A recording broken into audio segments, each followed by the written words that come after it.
வணக்கம் மாணவர்களே. ஆறாம் வகுப்பு அறிவியல்ல நம்ம காற்று அந்த யூனிட்டை தான் நம்ம பார்த்துட்டு இருந்தோம். ஏர் அப்படிங்கிற இந்த யூனிட்டை பார்த்துட்டு இருந்தோம். ஸோ போன கிளாஸ்ல நம்ம அதுக்கு முந்தின கிளாஸ்லனா நீங்க பார்த்துருப்பீங்க அதோட காற்றுனா என்ன, வளிமண்டலம் என்ன அப்படின்னு சொல்லிட்டு, அட்மாஸ்பியர்னா என்ன அப்படின்னு சொல்லிட்டு.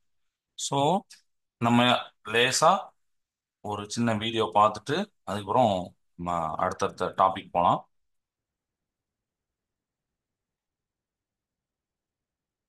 ஓகேவா?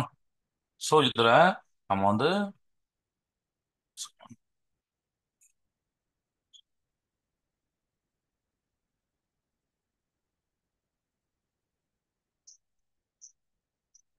நம்ம பார்க்க போறது ஏற்கனவே பார்த்த வளிமண்டலம். அதை லேசா கோ த்ரூ பண்ணிட்டு நம்ம இன்னைக்கு கிளாஸ்க்குள்ள வீடியோ போலாம். வளிமண்டலம் என்ன, அட்மாஸ்பியர்னா என்ன யோசிச்சு பாருங்க. ம் நமது பூமியானது பாத்தீங்கன்னா காற்றால் ஆன மிகப்பெரிய மேலூரையால் மூடப்பட்டது தான் நம்மளுடைய வளிமண்டலம். அப்படிதானே? அட்மாஸ்பியர். ஸோ இதை நம்ம அட்மாஸ்பியர் வளிமண்டலம் அப்படிங்கிறோம். பூமியில் வாழக்கூடிய அனைத்து உயிரினங்களும் வளிமண்டலத்தின் உதவியால் தான் உயிர் வாழ்கின்றன. கண்டிப்பா நம்ம விலங்குகள் மட்டும் இல்லாம மனிதர்கள், தாவரங்கள் எல்லாமே இதால உதவியால தான் வாழ முடியுது. சரியா? ஓகே. அதை பாருங்க. நாம சுவாசிக்கும். ம் அதுக்கு காரணம். சோ வளிமண்டலம் அப்படிங்கிறது பாத்தீங்கன்னா நம்ம சூரியனை காமிக்கிறாங்கல்ல, அப்ப சூரியன்ல இருந்து வரக்கூடிய அந்த தீங்கு விளைவிக்கக்கூடிய கதிர்வீச்சுகள், அதுல இருந்து நம்ம பாதுகாக்கிறதுக்கு வளிமண்டலம் ரொம்ப ரொம்ப ஹெல்ப்ஃபுல்லா இருக்கு. அதுதானே? பாருங்க, காமிக்கிறாங்க, அந்த லேயரை காமிக்கிறாங்க. காமிக்கிறாங்களா? காற்றின் காற்றின் பரவல் பாத்தீங்கன்னா புவி பரப்பு பக்கத்துல கொஞ்சம் அதிகமாவே இருக்கும். நீங்க மேல அப்படியே கொஞ்சம் கொஞ்சமா போக போக போக உங்களுக்கு அந்த காற்றோடைய பரவல் பாத்தீங்கன்னா, ஏர் அதோடைய அந்த ஃப்ளோ பாத்தீங்கன்னா ரொம்ப ரொம்ப கம்மியா இருக்கும். நம்மளுடைய எர்த்து சர்ஃபேஸ் புவி பரப்பு பக்கத்துல மட்டும்தான் அதிகமா இருக்கும். சரியா? ஓகே. காற்றுகளுடைய கலவையை தான் நம்ம வளிமண்டலம் அப்படின்னு சொல்றோம். சரிங்களா? எர்த்து அதை surrounded by the huge envelope of air. இந்த காற்றோட உரைன்னு சொல்றோம்ல, அதை தான் நம்ம அட்மாஸ்பியர் அப்படின்னு சொல்றோம், வளிமண்டலம் அப்படின்னு சொல்றோம். சோ காற்று அப்படின்னு எடுக்கும்போது இங்க உங்களுக்கு பிக்சர்ல காமிக்கிறாங்க, நம்ம புக்ல உள்ள பிக்சர் தான். நைட்ரஜன், ஆக்சிஜன், அப்புறம் hydrogen, organ, neon, carbon di oxide, இந்த மாதிரி சில வாயுக்கள்லாம் சேர்ந்ததுதான் காற்று. காற்றுனா ஏதோ ஒரு ஒரு காலத்துல அப்படி நினைச்சாங்க, காத்துங்கிறது தனியான ஒரு எலமெண்ட், தனியான ஒரு மேட்ரு அப்படின்னு நினைச்சாங்க, தனியான ஒரு பருப்பொருள்னு நினைச்சாங்க. அதுக்கப்புறம் லேட்டரா இல்ல இல்ல, காற்றுங்கிறது மத்த வாயுக்களுடைய கலவை அப்படின்னு தெரிஞ்சுக்கிட்டாங்க. அப்படிதானே? சோ இதுல நீங்க பார்க்கலாம், காற்றுல அதிகப்படியானது இருக்கு பாத்தீங்கன்னா நைட்ரஜன். அதனால இந்த கிரீன் கலர் அவ்வளவு பெருசா போட்டிருப்பாங்க. அதுக்கப்புறம் பாத்தீங்கன்னா ப்ளூ கலர் தான் கொஞ்சம் அதிகமா இருக்கும், 21%. அது ஆக்சிஜன். அது போக பாத்தீங்கன்னா ஒரு மஞ்சள் கலர் கொடுத்துருப்பாங்க, அதுலதான் மத்த எல்லா வாயுக்களும் இருக்கும். Hydrogen, organ, neon, carbon di oxide எல்லாமே இருக்கும். எவ்வளவு பெர்சன்டேஜ் பாருங்க. சரியா? 78% நைட்ரஜன் தான், 21% ஆக்சிஜன், 1% மத்த வாயுக்கள். நைட்ரஜன் தான் அப்ப நீங்க சொல்லிடலாம் காற்றுல அதிகப்படியா கலந்திருக்கக்கூடிய வாயு என்னப்பா அப்படின்னு கேட்டா காற்றுல அப்படின்னா நைட்ரஜன் சொல்லலாம். எவ்வளவு பெர்சன்டேஜ்ப்பா அப்படின்னா 78% அப்படின்னு சொல்லலாம். அதுக்கு அடுத்து என்னப்பா இருக்கு அப்படின்னா, சார் ஆக்சிஜன் இருக்கு சார், 21% இருக்கு சார் அப்படின்னு நீங்க சொல்லலாம். சரியா? நீங்க பாருங்க, மற்ற வாயுக்கள்லாம் பெர்சன்டேஜ் எல்லாமே சேர்ந்து 1%. ஸோ டோட்டலா 100% வரும். அதுக்கு ஏற்றாப்புல நம்ம இது பண்றோம். ஓகேவா? இப்போ நம்ம அடுத்து என்ன பார்க்க போறோம்னா, வளிமண்டலத்தோடைய அடுக்கு. ஆல்ரெடி நம்ம பார்த்தது தான், அதுதான் நம்ம ரீகால் பண்ணிட்டு இருக்கோம். நம்ம எக்ஸோஸ்பியர், அயோனோஸ்பியர், மீசோஸ்பியர்லாம் பார்த்தோம்னா அதையும் நீங்க பார்க்க போறோம். 5 அடுக்கு ஆனது என்னெல்லாம்? அடி வளி மண்டலம் அப்படிங்கிற ட்ரோபோஸ்பியர் அப்படி பார்த்தோம். அடுத்து பாத்தீங்கன்னா அடுக்கு வளி மண்டலம், ஸ்ட்ராட்டோஸ்பியர் அப்படின்னு பார்த்தோம். இது மீசோஸ்பியர் இடைவெளி மண்டலம் அப்படின்னு போட்டிருப்பாங்க. வளி அப்படின்னா காற்றுன்னு அர்த்தம் சரியாப்பா. அதனால வளிமண்டலம் அப்படின்னா காற்றோடைய மண்டலம். லேயர் லேயரா பிரியும். இப்படிதான் இருக்கு நம்மளுடைய பூமிக்கு மேல சர்ஃபேஸா இவ்வளவுதான் இருக்கும், இப்படிதான் இருக்கும். அடுத்து பாத்தீங்கன்னா வெப்ப மண்டலம் அப்படின்னு சொல்லியிருப்பாங்க. அப்புறம் லாஸ்டா புறவளி மண்டலம். ஸோ எக்ஸோஸ்பியர் அயனோஸ்பியர் அப்படின்னா இங்கிலீஷ்ல போட்டிருப்பாங்க, அதையும் நீங்க சட்டையை பார்த்துக்கலாம். இப்போ ஃபர்ஸ்ட் நம்ம அடிவளி மண்டலத்தை பத்தி பார்ப்போம்னா, இது பூமிக்கு அருகில் உள்ள ஒரு மண்டலம். ம். இதுலதான் இந்த அடி வளிமண்டலத்துல மனிதர்கள், உயிரினங்கள், தாவரங்கள் எல்லாமே வாழுது. இது புவி மேற்பரப்புல இருந்து எவ்வளவு கிலோமீட்டர் இருக்குன்னு அந்த கிலோமீட்டரை பாருங்க. கிட்டத்தட்ட ஒரு 13 கிலோமீட்டர். சரிங்களா? அப்படி இருக்கும். இது வந்து எக்ஸாக்டா 13 தான் இருக்கணுமா, 12.9 இருக்குமா அப்படிலாம் இல்ல, ஒரு அப்ராக்சிமேட்டா நம்ம கொடுக்குறோம். சரிங்களா? அதுக்காண்டி 1 கிலோமீட்டர் கூடலாம் குறையலாம் அது தப்பு இல்ல. பட் நம்ம 13 கிலோமீட்டர் அப்ராக்சிமேட்டா இருக்கு அப்படின்னு சொல்றாங்க. அடுத்து நாம சுவாசிக்கிறதுக்கு முக்கியமா காற்று தேவைப்படுது. அந்த காற்று பாத்தீங்கன்னா இந்த இந்த வளிமண்டலம் இருக்கு. சரியா? வானிலை மாற்றம்னு பாத்தீங்கன்னா இந்த அடிவெளி மண்டலம் இதெல்லாம் ஆல்ரெடி போன கிளாஸ் சொன்னோம். நீங்க அதை நீங்க ரீட் பண்ணிருப்பீங்க. அடுத்தனா இதுலதான் அந்த கிளைமேட் சேஞ்சஸ் நடக்கும். மழை பெய்யுது. அப்புறம் அந்த சொல்றாங்க வெதர் ரிப்போர்ட்லாம் சொல்றாங்களே, அதெல்லாம் இதை வச்சு நம்ம பார்த்தலாம். மழைப்பொழிவு, மேகம், மேகமூட்டம் இதெல்லாம் காமிக்கிறாங்க. இதெல்லாம் இந்த மண்டலத்துல தான் நடைபெறுது. சரியா? இந்த லேயர்ல தான் நடைபெறுது ஸ்பியர். அடுத்து நெக்ஸ்ட் நம்ம அடுக்கு வழி மண்டலம் பார்க்க போறோம். இது அடிவளி மண்டலத்துக்கு மேற்புறம் அமைந்திருக்கு. பூமியோட பரப்புல இருந்து பாத்தீங்கன்னா 50 கிலோமீட்டர் தூரத்துல இருக்கு. ஓகே. இது வளிமண்டலத்தோடைய இரண்டாவது அடுக்கு. ஓகே. ரைட். இது எவ்வளவு கிலோமீட்டர் இருக்குன்னு பாத்துக்கோங்க, நோட் பண்ணிக்கோங்க.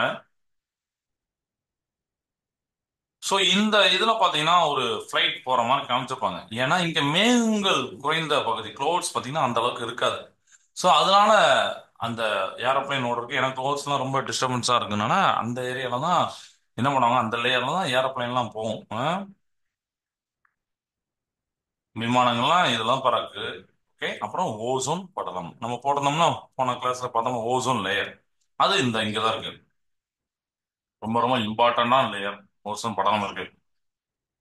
இது எதுக்கு யூஸ் ஆகுது? நம்ம எதுக்கு சொன்னோம் ஓசோன் படலம் எதுக்கு யூஸ் ஆகுதுன்னு சொன்னோம்? சூரியன் இருந்து வரக்கூடிய அந்த புற ஊதா கதிர்கள்ல இருந்து நம்மளுடைய உடலை பாதுகாக்கிறதுக்கு நம்ம மட்டும் இல்ல நம்ம மட்டும் இல்ல உயிரினங்கள், மற்ற உயிரினங்களையும் அது பாதிக்கும். சரிங்களா? அப்ப அதுல இருந்து காக்கிறதுக்கு இந்த ஓசோன் படலம் ரொம்ப ரொம்ப யூஸ் ஆகுது.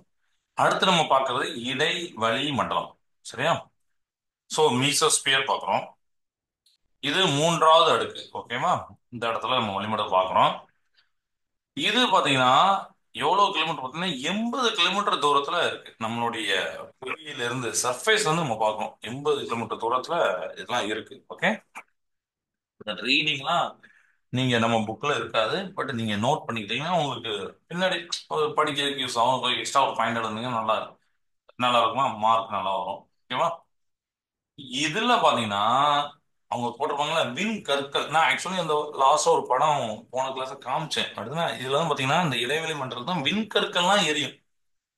அவங்க போட்டிருப்பாங்கல்ல பர்னிங் ஆஃப் மெட்டாஸ் அப்படின்னு போட்டிருப்பாங்க. ஸோ இதெல்லாம் இந்த இடத்துல தான் நடக்கும். ஸோ இதெல்லாம் பாறை துண்டுகள் கூட இதுல எரியும். ஓகே. அடுத்த அடுக்கு பார்க்க போறோம் வெப்ப மண்டலம் அயனோஸ்பியர் பார்க்க போறோம். நாலாவது அடுக்கு இது. இது- இதுல வந்து டெம்பரேச்சர் போட்டிருப்பாங்க. இதுல பாத்தீங்கன்னா கிலோமீட்டர் ஃபர்ஸ்ட் பார்க்கணும். கிலோமீட்டர் பாத்தீங்கன்னா 80 ல இருந்து 400 கிலோமீட்டர் தொலை வரைக்கும் இருக்கக்கூடிய லேயர் அயனோஸ்பியர் தான். ஸோ ரொம்ப ஒரு லார்ஜஸ்ட் லேயர்னே நம்ம சொல்லலாம். அப்படின்னா இங்க இருந்து 80 கிலோமீட்டர்ல இருந்து அதுக்கப்புறம் 400 கிலோமீட்டர் வரைக்கும் இந்த அயனோஸ்பியர் தான் இருக்கு. டெம்பரேச்சர் பாருங்க, 30, 31, 32 அப்படின்னு போட்டுருவாங்க. ம். கீழே ஒண்ணு இது என்ன பண்ணிருக்காங்கன்னா வானொலி அலைகள். இதை பத்தி நீங்க 12th படிப்பீங்க. இந்த அயனோஸ்பியர்ல தான் நம்ம அனுப்பக்கூடிய வானொலி அலைகள் வந்து அந்த இடத்துல அந்த அயனோஸ்பியர்ல மோதி அங்கேருந்து ரிஃப்ளெக்ட் ஆகி பூமிக்கு வரும். இதெல்லாம் போட்டிருக்காங்க. சரி, அதனால அந்த வானொலிகள் காமிக்கிறாங்க. கடைசி அடுக்க பார்க்க போறோம். அதான் புற வளிமண்டலம், எக்ஸோஸ்பியர். சரி, இதுல லோ டெம்பரேச்சர், ரொம்ப ரொம்ப குறைவான டெம்பரேச்சர் இருக்கக்கூடிய ஒரு லேயர் பார்த்தீங்கன்னா எக்ஸோஸ்பியர் போட்டுப்பாங்க. ஓகே.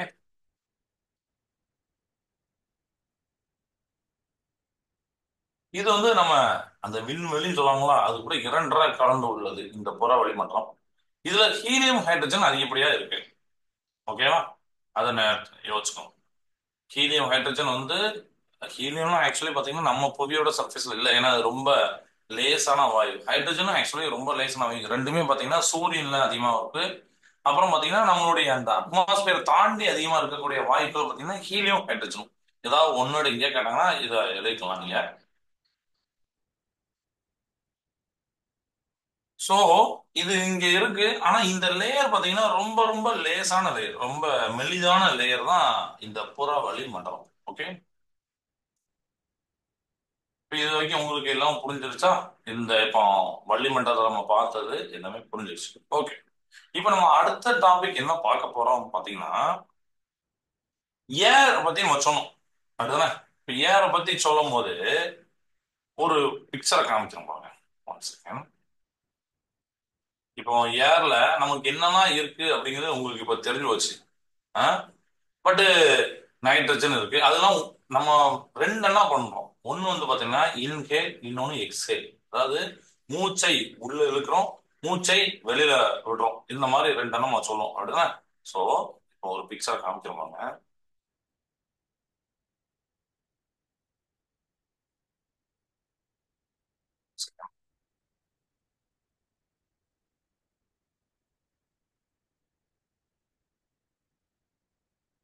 இதுல பிக்சர் தெரியுதா?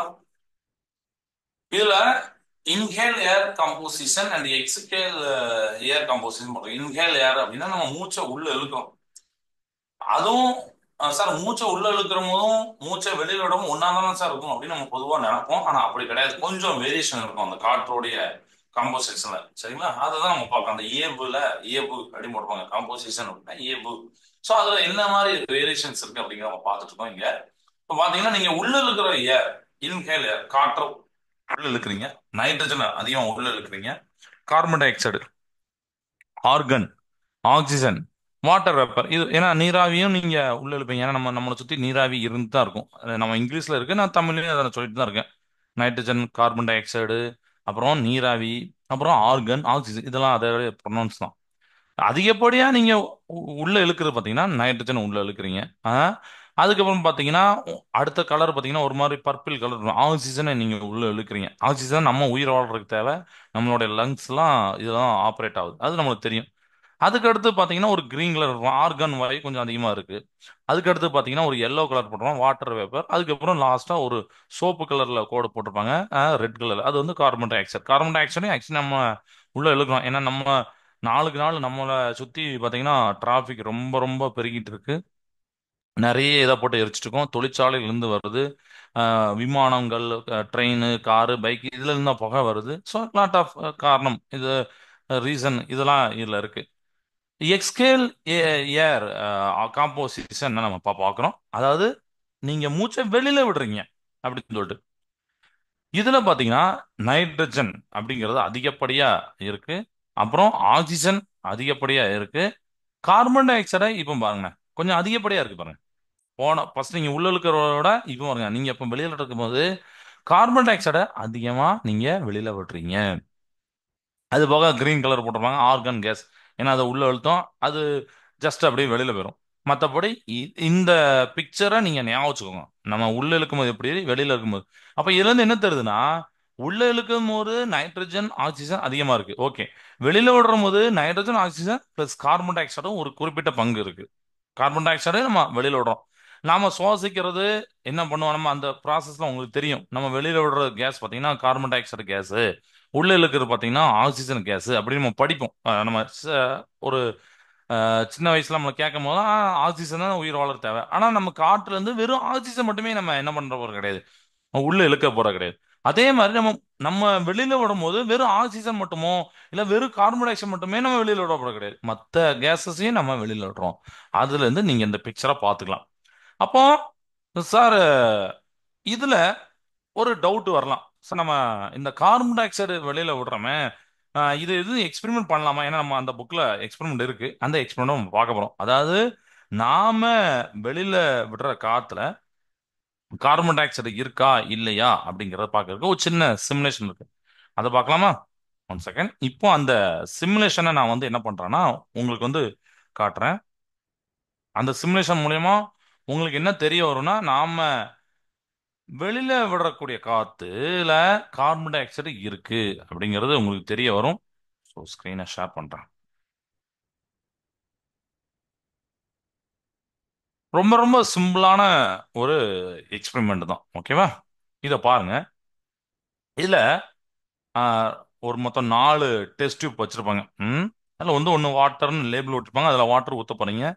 லைம் வாட்டர் அப்படின்னு போட்டிருப்பாங்க, அதுல நீங்க லைம் வாட்டரை ஊற்ற போறீங்க. இது போக நீங்க வந்து என்ன பண்ண போறீங்கன்னா கொஞ்சம் ஊதுவீங்க. நீங்க உங்களோட காத்தை நீங்க வந்து உள்ள செலுத்துவீங்க. அதை நம்ம பார்க்க போறோம், ஓகேவா? ஸோ ஃபர்ஸ்ட் என்ன பண்றேன் பாத்தீங்கன்னா, நான் ஒரு டியூப்ல வாட்டரை எடுத்துக்கிறேன். வாட்டரை எடுத்து அதுல வந்து நான் ஊத போறேன். என்ன நடக்கு? அது மாதிரி லைம் வாட்டர்ல வந்து இது பண்ணீங்கன்னா என்ன நடக்கு அப்படின்னு சொல்லிட்டு. ஸோ லைம் வாட்டர் அப்படின்னா நம்ம சுண்ணாம்பு நீர், அது நமக்கு தெரியும், சுண்ணாம்பு நீர் நீங்க பார்த்துருப்பீங்க. ஓகே. ஸோ ஃபர்ஸ்ட் என்ன பண்றேன்னா, இதுல வாட்டர் இருக்கு, நான் எடுக்கனா, இதுல வாட்டர் இருக்கு, இதெல்லாம் நான் ஊத்துறேன். இந்த டெஸ்ட் டியூப்ல ஊத்துறேன். ஊத்தியாச்சா? அடுத்து பாத்தீங்கன்னா நான் என்ன பண்றேன்னா, இன்னொன்னுல லைம் வாட்டர் இதை எடுக்கிறேன், சுண்ணாம்பு நீர் எடுக்கிறேன். சுண்ணாம்பு நீர் எடுத்துட்டு இந்த டெஸ்ட் டியூப்ல ஊத்துறேன்.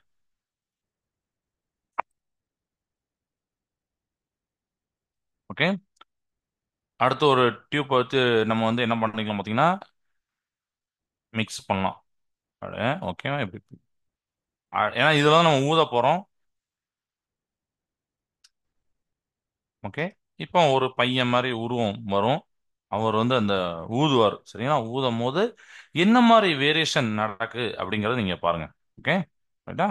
அந்தாரா, இவர் வந்து மூச்சை வெளியில விடுறாரு. அதுல தண்ணிய நல்லா வாட்ச் பண்ணுங்க. இப்போ லைம் வாட்டரை நல்லா வாட்ச் பண்ணுங்க. நான் இன்னும் ஆன் பண்ணல. நீங்க தண்ணியை மட்டும் வாட்ச் பண்ணுங்க. தண்ணியில ஒரு வேரியேஷன் தெரியல சார். எஸ், ஒண்ணுமே தெரியாது. வாட்டர்ல ஒண்ணுமே தெரியாது. அந்த டெஸ்ட் டியூப் ஏல பாருங்க, ஒண்ணுமே தெரியாது. அப்போ கார்பன் டை ஆக்சைடை நம்ம வந்து கண்டுபிடிக்கிறதுக்கு வெறும் தண்ணியை யூஸ் பண்ண வேண்டாம், அதுக்கு தான் லைம் வாட்டர் யூஸ் பண்றேன். ஏன்னா அது ரியாக்ஷன்ஸ் இருக்கு. இப்போ நான் ஆன் பண்றேன், இங்க ஊதுறாரு. இப்போ பாருங்க, லைம் வாட்டர்ல ஊதும் போது அதோடைய நிறம் மாறுது பாருங்க. நிறம்னா இன்னும் கொஞ்சம் வெள்ளை வெள்ளைன்னு பால் மாதிரி வந்திருக்கா, பால் கலர்ல வந்திருக்கா. ஸோ இங்க கொடுத்துருப்பாங்க என்ன நம்ம கத்துக்கிட்டோம் அப்படின்னு சொல்லிட்டு, அதை நான் சொல்றேன். The colour of the water இந்த டெஸ்ட் ஏ ரிமைன்ஸ் அன்சேஞ்ச்டு. சரிங்களா? அந்த டியூப்ல ஏல இருக்கக்கூடிய வாட்டருடைய நிறம் எதுவுமே மாறல. ஆனா அந்த டியூப் பில இருக்கக்கூடிய லைம் வாட்டர்ல சுண்ணாம்பு நீரோடைய நிறம் மாறுது, மில்கியா மாறுது. அதான் நான் சொன்னேன் பால் வண்ணத்துல அப்படின்னு சொன்னேன். ஏன் அப்படின்னா, it is due to the presence of carbon dioxide. இது கார்பன் டை ஆக்சைடு தான் காரணம். ஏன்னா நம்ம வெளியில விடுற ஏர், எக்ஸ்ஹேல்டு ஏர், வெளியில தள்ளக்கூடிய அந்த காற்றுல கார்பன் டை ஆக்சைடு இருக்கு, which turns Lime water into milky. அதுதான் இந்த லைம் வாட்டரை மில்கியா மாத்துறதுக்கு காரணம். அப்ப இதுவும் உங்களுக்கு இதுல இருந்து ஒண்ணு தெரிஞ்சுக்கிட்டீங்க. ஓகே, நான் இருக்குன்னு தெரிஞ்சுக்கிட்டேன் அப்படின்னு சொல்லிட்டு. ஓகேவா? ரைட். இப்போ நம்ம இதுல பாத்தீங்கன்னா அடுத்த ஒரு சின்ன எக்ஸ்பெரிமெண்ட் கொடுத்துருப்பாங்க. நம்ம இஸ் ஏரியாட்டிங் ஆர் காம்போசிஷன் மிக்சர், அப்புறம் பர்னிங் கம்பஸ்டன் அப்படிலாம் கொடுத்துருப்பாங்களா, அதெல்லாம் அதுக்கு சம்மந்தப்பட்ட ஒரு வீடியோ காமிக்கிறேன். இப்போ நம்ம இந்த புக்ல எல்லாமே கம்ப்ளீட் பண்ணிட்டு வரோம். நீங்க அப்புறமா புக்கையும் போய் பாருங்க, உங்களுக்கு புரியும். நான் காம்போசிஷன் ஆஃப் ஏர் சொன்னேன், அப்புறம் இந்த டெஸ்ட் பண்ணி காமிச்ச test for carbon dioxide air சொன்னேன். அப்புறம் இப்போ நான் பர்னிங் அண்ட் கம்பஸ்டன் அதை உங்களுக்கு காமிக்கிறேன். அதை காமிச்சா இந்த யூனிட்டே நம்மளுக்கு வந்து ஓவராலா கம்ப்ளீட் பண்ணலாம். அட்மாஸ்பியரை போன கிளாஸ் நடத்தினோம், இந்த கிளாஸ்லயும் நம்ம தெளிவா பார்த்தோம். இன்னொரு வீடியோ ஸ்டாப் பண்றேன். One second.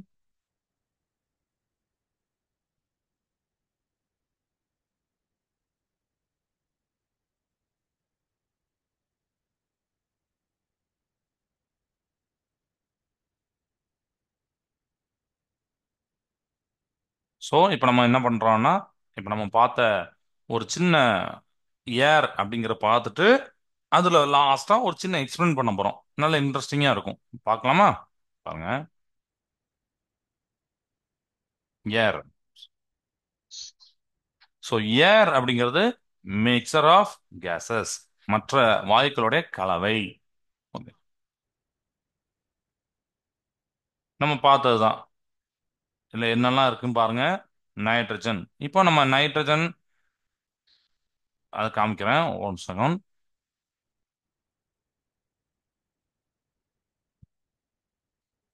நைட்ரஜன், ஆக்சிஜன், இன்னொரு கேசஸ் எல்லாம் இருக்குன்னு பார்த்தோம். இப்போ நைட்ரஜனை தெளிவா நம்ம தனியா பார்க்க போறோம். இதுதான் நைட்ரஜனுடைய கெமிக்கல் ஃபார்முலா. சரிங்களா? வேதியியல் சமன்பாடுன்னு போறாங்களா, வேதியியல் ஈக்குவேஷன், கெமிக்கல் ஈக்குவேஷன். நீங்க பின்னாடி இதெல்லாம் படிப்பீங்க. அதில் 2s2 2p3 இந்த மாதிரிலாம் எலக்ட்ரான்ஸ்லாம் ஃபில் பண்ணுவாங்க. ஓகே. Nitrogen number 7, 14.007. இதெல்லாம் இதுதான் ஏர்ல இருக்கக்கூடிய ஹையஸ்ட் ப்ரொபோர்ஷன். சரியா? அதிகப்படியா இருக்கக்கூடிய சதவீதம் இது.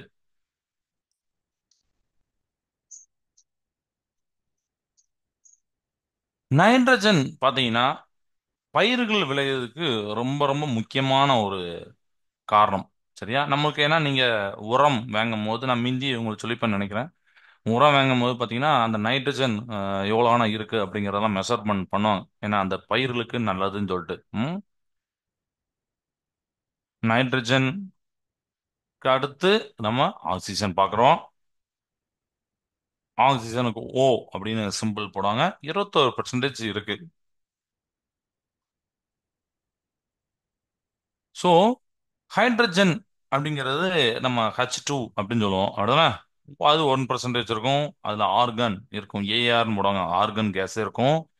இது போக கிரிப்டான், xenon, நியான், இதெல்லாம் அந்த வார்த்தையில நீங்க கேள்விப்பட்டிருக்க மாட்டீங்க. ஹையர் கிளாஸ்ல நீங்க படிப்பீங்க.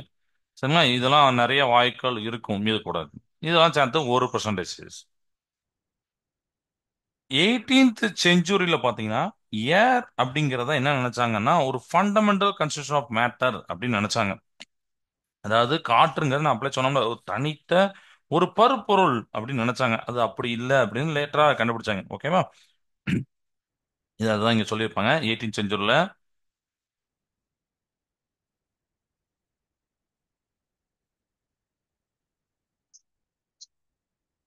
நம்மளுடைய மேட்டருடைய பேசிக் கம்பனன்ட் தான் ஏர் அப்படின்னு நினைச்சாங்க. பட் 1774ல ஜோசப் பிரஸ்லி அப்படிங்கிற சயின்டிஸ்ட் தான் இல்ல, ஏர்ங்கிறது it is not an elementary substance but a composition அப்படின்னு அவர் சொன்னார். ஃபர்ஸ்ட் தடவை அவர் சொன்னது பார்த்தீங்கன்னா ஜோசப் பிரிஸ்லி அப்படிங்கிறதான். அதுக்கு முன்னாடி 18ஆம் நூற்றாண்டு வரையிலும் மனிதர்கள் என்ன நினைச்சாங்கன்னா காற்றினை வந்து ஒரு பருப்பொருளை அடங்கியுள்ள ஒரு ஒரே வகையான அடிப்படை துகள்கள் தான் அப்படின்னு நினைச்சாங்க. பட் 1774ல ஜோசப் பிரிஸ்லி அப்படிங்கிற இந்த சயின்டிஸ்ட் தான் காமிக்கிறாங்களா இவருடைய பிக்சரை காமிக்கிறாங்க. இவர் தான் இல்ல, அவர் வந்து சில சோதனை செய்யறாரு. சும்மா வாய் வார்த்தை சொல்லல, சோதனை செய்யறாரு. காற்று என்பது ஒரு அடிப்படை பொருள் அல்ல, ஆனால் அது பல வாயுக்கள் அடங்கியுள்ள ஒரு கலவை அப்படின்னு சொல்றாரு. சரியா? அவர் வந்து என்ன சொல்றாருன்னா நிறமற்ற அதிக வினைத்திறன் கொண்ட வாயுனை கண்டறிந்தார். பின்னர் அந்த வாயு ஆண்டனி லவாய்சர் என்ற பிரெஞ்சு வேதியியலால் ஆக்சிஜன் என்று பெயரிடப்பட்டது அப்படின்னு சொல்லிப்பாங்க. சரியா? சோ இப்போ நம்ம ஒரு எக்ஸ்பெரிமெண்ட்டுக்கு வாரோம். இந்த எக்ஸ்பெரிமெண்ட் நல்லா வாட்ச் பண்ணுங்க. நீங்க என்ன பாக்குறீங்கன்னு கத்துக்கோங்க. நல்லா அமைதியா பாருங்க. கேண்டில் ஃபன் அப்படின்னு போட்டிருப்பாங்க. Toys from trash.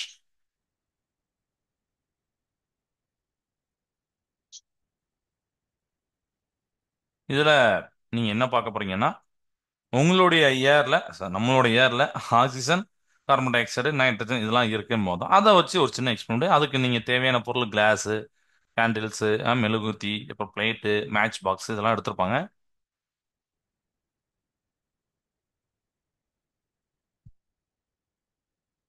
ஸோ என்ன பண்ணியிருக்காங்க, ஒரு பிளேட்ல ஒரு வாட்டர் ஊற்றிருக்காங்க. அது சற்று நிறம் மூலமாக நம்ம எடுக்கணும். ஸோ ஃபில் சாசர் வித் கலரும் போட்டிருப்பாங்க. சரியா? அதில் ஒரு ஹேண்டில் நம்ம வந்து பொருத்தி வச்சிருக்கோம்.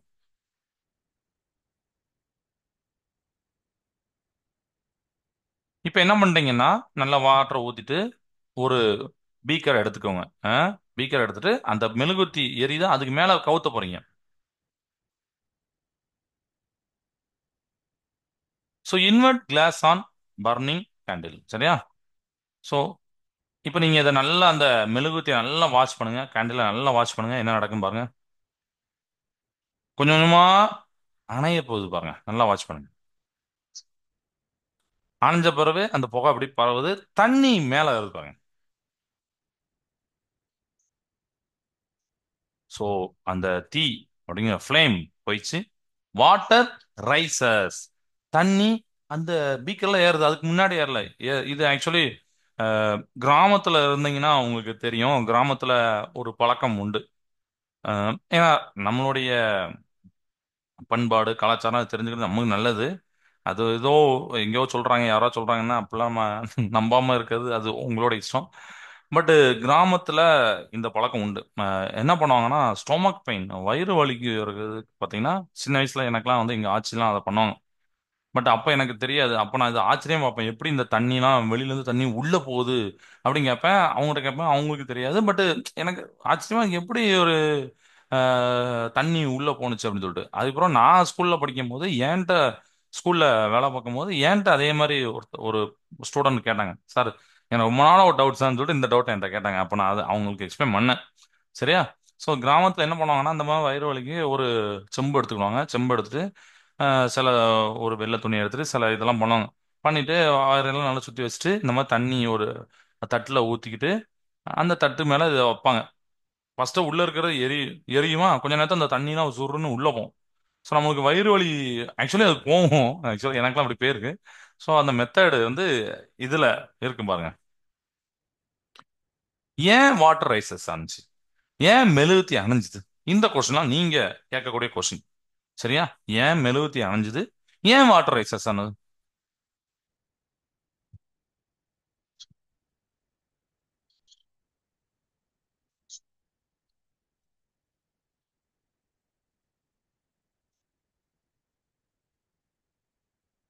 என்ன நடந்தது அப்படின்னா, இப்போ நீங்க புரிஞ்சிருப்பீங்க, நான் ஒரு செகண்ட்ல விட்டோன்னே.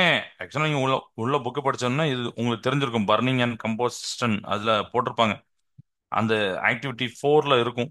நீங்க அதை பண்ணி பார்த்தீங்கன்னா ஓகே, இல்லாட்டாலும் இன்னைக்கு பார்த்துக்கோங்க. ஃபர்ஸ்ட் எரிஞ்சது சார், இப்போ எரியலையே அப்படின்னு நீங்க நினைக்கலாம். நீங்க மெழுகுத்தி எடுக்கலாம், இல்ல ஒரு காகிதம் எடுக்கலாம், அதெல்லாம் ஒன்றும் பிரச்சனை இல்லை, எதுனாலும் எடுக்கலாம், சரியா? நீங்க எரிக்கிறீங்க. ஃபர்ஸ்ட் எரியதுக்கு என்ன தேவைன்னு பார்த்தீங்கன்னா ஆக்சிஜன் தேவை, கரெக்டா? ஆக்சிஜன் தான் கம்பஸ்டன், அந்த பர்னிங் நம்ம அதெல்லாம் சொல்றோம்ல. அதுல பாத்தீங்கன்னா oxygen is needed for burning. அது கேண்டிலா இருக்கலாம், பேப்பரா இருக்கலாம், கராசினா இருக்கலாம், அது நத்திங் எல்ஸ். பட் ஆக்சிஜன் தேவை. நீங்க ஃபர்ஸ்ட் நம்மளுடைய சுற்றுப்புற சூழ்நிலை ஆக்சிஜன் இருக்கு, நீங்க அதை கவுத்தி வச்சீங்கன்னா அந்த பீக்கருக்குள்ள கொஞ்சோண்டி ஆக்சிஜன் இருந்துச்சு, கரெக்டா? அப்ப அந்த ஆக்சிஜன் தான் அந்த மெழுகுத்தி எரியக்கு காரணமா இருந்துச்சு. பட் கொஞ்ச நேரத்துல அணையுது. ஏன் அணையுதுன்னா அந்த ஆக்சிஜன் அவ்வளவுதான். ஏன்னா ரொம்ப நேரம் ஆக்சிஜன் இருக்கலாம், எரிய யூஸ் ஆயிட்டு இருக்கு, நம்ம யூஸ் பண்ணிட்டு இருக்கோம். யூஸ் பண்ணிட்டு இருக்கும் போது என்ன ஆகும், கொஞ்ச நேரத்துல அது இல்லாம ஆகும். ஓகேவா? சோ அதனாலதான் அது வந்து அணையுது. ஆக்சிஜன் எப்போ இல்லாம போதோ அப்போ அந்த கேண்டில் அணைஞ்சிருது. இப்போ புரியுதா? சோ அவங்க நம்ம ஆக்டிவிட்டிலாம் சொல்லியிருப்பாங்க, இரண்டு மெழுகுவர்த்தியை மேசை மேல் வைக்கவும். ஒன்றை வந்து இப்போ நம்ம ஒன்னேல பார்க்கலாம், பட் அவங்க என்ன சொல்லியிருப்பாங்கன்னா ஒன்னு தனியா பொருத்தி வச்சுப்பாங்க, இன்னொன்னு தனியா வந்து ஒரு மூடி இருப்பாங்க. அப்படின்னா மூடப்பட்ட மெழுகுவர்த்தி அணைந்தது என்பதை யூகிக்க முடிகிறதா அப்படின்னு போட்டிருப்பாங்க. அதாவது ஏன் அப்படின்னா ஃபர்ஸ்ட் மெழுகுவர்த்தி ரெண்டாவது எரியும், கொஞ்ச நேரம் எரியும், எரிஞ்ச பிறகு அணைஞ்சிருது. எரியும் மெழுகுவர்த்தியை கண்ணாடி முகையால் மூடும் பொழுது மூடிய முகைக்குள் இருந்த ஆக்சிஜன் எடுத்துக்கொண்டு மெழுகுவர்த்தி எரிகிறது, அப்படிதானே? அது உள்ள கொஞ்சோடு ஆக்சிஜன் இருக்கும், அந்த ஆக்சிஜன் வச்சு அந்த மெழுகுவர்த்தி எரியும். குறைந்த அளவு காற்று மட்டுமே அந்த பீக்கருக்குள்ள முகவைக்குள்ள உள்ளது, அப்படிதானே? அதனால குறைந்த அளவு ஆக்சிஜன் மட்டும் தான் இருக்கும். அதனால அந்த மெழுகுவர்த்தி எரிய அது துணை புரியுது. முகவையினுள் உள்ள இருக்கக்கூடிய அந்த காற்றில் உள்ள ஆக்சிஜன் முழுவதுமா யூஸ் ஆயிடுச்சுன்னு வச்சுக்கோங்களேன், முழுவதுமா உபயோகப்படுத்த பின் மெழுகுவர்த்தி அணைகிறது. இதே மாதிரி நீங்க வேற வேற பெரிய பெரிய கொள்கலன் எடுத்து நீங்க பண்ணலாம். ஓகேவா? பெரிய பெரிய கொள்கலன் எடுத்து நீங்க இதை மாதிரி வேற வேற சேப் பண்ண எடுத்து நீங்க பண்ணலாம். ஓகேவா? சோ இதுல இருந்து என்ன தெரியுதுன்னு பாத்தீங்கன்னா, ஒரு பொருள் எரியதுக்கு தொடர்ச்சியாக காற்று தேவைப்படுகிறது. எரியும் பொருள்களுக்கு கிடைக்கும் ஆக்சிஜனை நிறுத்திவிட்டால் பொருள் எரியாது. அப்படிங்கிற முக்கியமான பாயிண்ட் பார்க்கணும். Thus, the process of burning of substance in the presence of oxygen ரொம்ப ரொம்ப இம்பார்ட்டன்ட். ஆக்சிஜனை நீங்க ஸ்டாப் பண்ணிட்டீங்க அப்படின்னா உங்களுக்கு வந்து அந்த பர்னிங் இருக்காது. அப்படிதானே? So if the process does not emit flame then it is call combustion அப்படின்னு சொல்லிப்பாங்க. பர்னிங்னா என்னன்னா நீங்க ஆக்சிஜன் கொடுக்குறீங்க, எரியுது. ஆக்சிஜன் ஸ்டாப் பண்ணிட்டீங்கன்னா எரியல அப்படின்னா அது வந்து கம்பஸ்டன். இது ரெண்டும் புரியுதா? உள்ளெரிதல், எரிதல் அப்படின்னு சொல்லிப்பாங்க. ஓகே. ஆக்சிஜன் முன்னிலையில ஒரு பொருளை வெப்பப்படுத்தும் பொழுது ஒளியையும் வெப்பத்தையும் தருது. அந்த நிகழ்வு தான் எரிதல், பர்னிங் அப்படின்னு சொல்றோம். ஒளியின்றி வெப்பத்தை வெளிப்படுத்தும் நிகழ்வு பார்த்தீங்கன்னா உள்ளெரிதல் அப்படின்னு சொல்லுவாங்க. Okay, right. இப்போ இதையும் நம்ம முடிச்சலாம் இந்த எக்ஸ்பெரிமெண்ட்டை.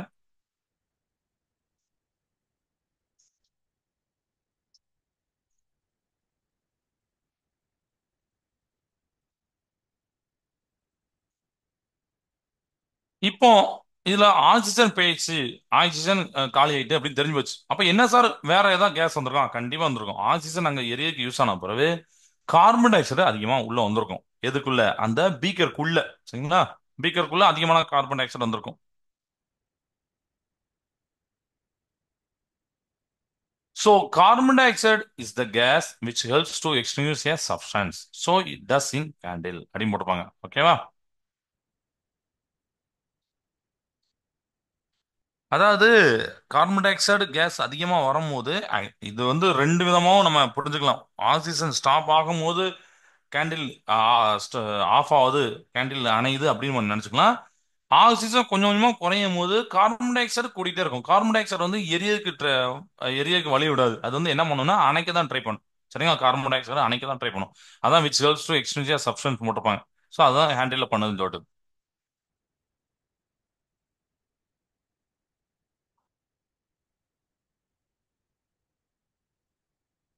அப்போ இதுல இருந்து என்ன தெரியுது அப்படின்னு பாத்தீங்கன்னா, by this experiment we learn that oxygen and carbon dioxide are present இந்த ஏர். நம்ம இந்த இது வரைக்கும் பார்த்த எல்லாத்தையும் நீங்க கம்பைன் பண்ணி அப்புறமா மைண்ட்ல ஓட விட்டு பாருங்க. நம்ம என்னெல்லாம் படிச்சோம்? சார் ஒரு சிமுலேஷன் காமிச்சாங்க, கார்பன் டை ஆக்சைடு இருக்குன்னு காமிச்சாங்க, அப்புறம் ஒரு கேண்டில் எக்ஸ்பெரிமெண்ட் காமிச்சாங்க, அப்புறம் அந்த அட்மாஸ்பியர் லேயர் காமிச்சு. இது எல்லாத்தையும் ரீட் பண்ணி பாத்தீங்கன்னா இந்த யூனிட் ஃபுல்லாமே உங்களுக்கு கிளியரா ஒரு ஓவராலா மைண்ட் மேப்பே உங்களுக்கு நல்லா புரிய வரும்.